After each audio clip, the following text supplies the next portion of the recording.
Welcome to my new ब्लॉगमध्ये आज ब्लॉगच केला नव्हता तर काय रात्रीचं जेवण करून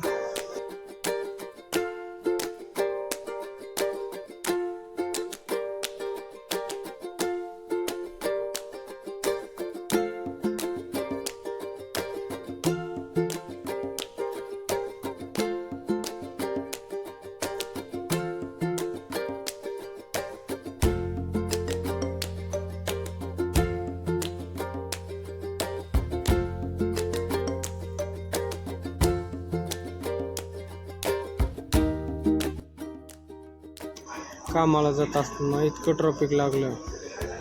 एकतर बस उशिरा येते, त्यातून कामाला जायचं टायमाला इतकं ट्रॉफिक होतं की विचारूच नका. तिथं 1.5-2 तास गेला, 1.5 तास मिनिमम गेला. ब्लॉग इथंच संपवतो. ट्रॅफिक बघा, भेटतो नेक्स्ट ब्लॉगमध्ये.